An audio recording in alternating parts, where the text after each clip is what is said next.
न्यायों की पुस्तक 6वां अध्याय। कुल वचन 40। मिद्यान द्वारा उत्पीड़न तथा गिदोन द्वारा छुड़ाया जाना। गिदोन की बुलाहट। तब इस्राएलियों ने यहोवा की दृष्टि में बुरा किया, इसलिए यहोवा ने उन्हें मिद्यानियों के वश में 7 वर्ष कर रखा और मिद्यानी इस्राएलियों पर प्रबल हो गए। मिद्यानियों के डर के मारे इस्राएलियों ने पहाड़ों के गहरे खड्डों और गुफाओं और किलों को अपने निवास बना लिए। और जब जब इस्राएली बीज बोते, तब तब मिद्यानी और अमालेकी और पूर्वी लोग उनके विरुद्ध चढ़ाई करके अज्जा तक छावनी डाल डाल कर भूमि की उपज नाश कर डालते थे। और इस्राएलियों के लिए न तो कुछ भोजन वस्तु और न भेड़ बकरी और न गाय बैल और न गधा छोड़ते थे, क्योंकि वे अपने पशुओं और डेरों को लिए हुए चढ़ाई करते और टिड्डियों के दल के समान बहुत आते थे और उनके ऊंट भी अनगिनत होते थे। और वे देश को उजाड़ने के लिए उसमें आया करते थे। और मिद्यानियों के कारण इस्राएली बड़ी दुर्दशा में पड़ गए। तब इस्राएलियों ने यहोवा की दुहाई दी।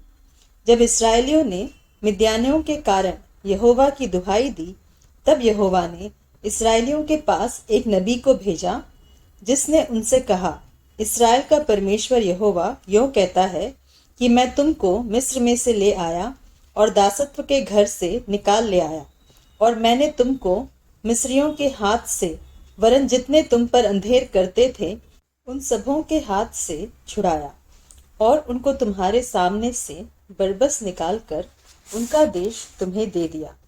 और मैंने तुमसे कहा कि मैं तुम्हारा परमेश्वर यहोवा हूँ। एमोरी लोग जिनके देश में तुम रहते हो, उनके देवताओं का भय न मानना, परंतु तुमने मेरा कहना नहीं माना।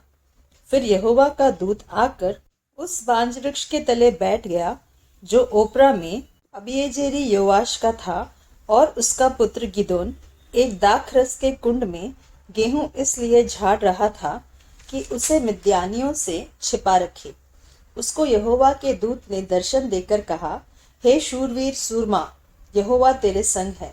गिदोन ने उससे कहा, हे मेरे प्रभु, विनती सुन, यदि यहोवा हमारे संग होता तो हम पर यह सब विपत्ति क्यों पड़ती। और जितने आश्चर्य कर्मों का वर्णन हमारे पुरखा यह कहकर करते थे कि क्या यहोवा हमको मिस्र से छुड़ा नहीं लाया, वे कहाँ रहे। अब तो यहोवा ने हमको त्याग दिया और मिद्यानियों के हाथ कर दिया। तब यहोवा ने इस पर दृष्टि करके कहा, अपनी इसी शक्ति पर जा और तू इस्राएलियों को मिद्यानियों के हाथ से छुड़ाएगा। क्या मैंने तुझे नहीं भेजा। उसने कहा, हे मेरे प्रभु, विनती सुन, मैं इस्राएल को क्यों कर छुड़ाऊं। देख, मेरा कुल मनुष्य में सबसे कंगाल है, फिर मैं अपने पिता के घराने में सबसे छोटा हूँ। यहोवा ने उससे कहा, निश्चय मैं तेरे संग रहूंगा, सो तू मिद्यानियों को ऐसा मार लेगा जैसा एक मनुष्य को। गिदोन ने उससे कहा, यदि तेरा अनुग्रह मुझ पर हो तो मुझे इसका कोई चिन्ह दिखा कि तू ही मुझसे बातें कर रहा है।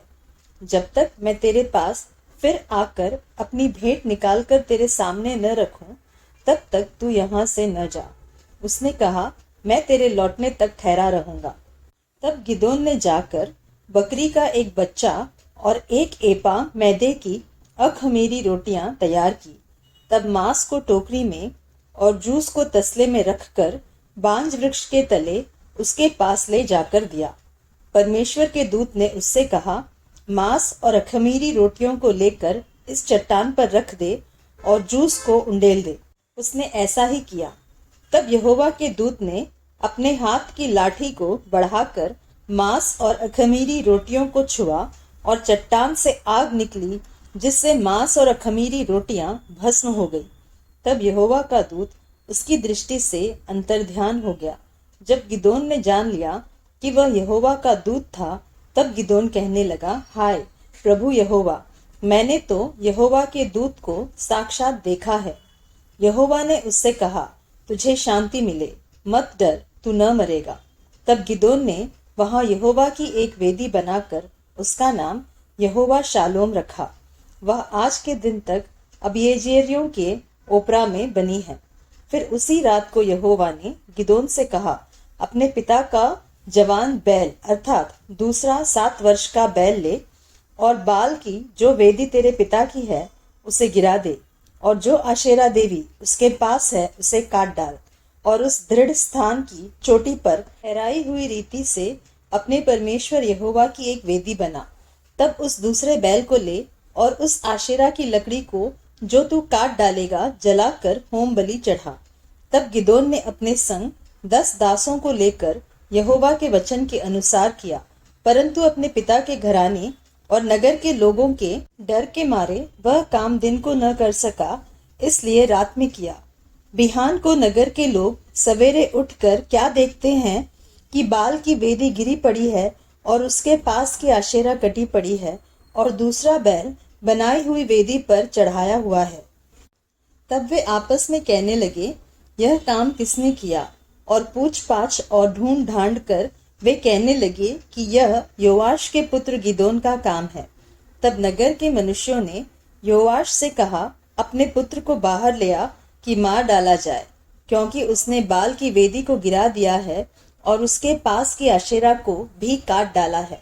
योआश ने उन सबों से जो उसके सामने खड़े हुए थे कहा, क्या तुम बाल के लिए वाद विवाद करोगे? क्या तुम उसे बचाओगे? जो कोई उसके लिए वाद विवाद करे वह मार डाला जाएगा।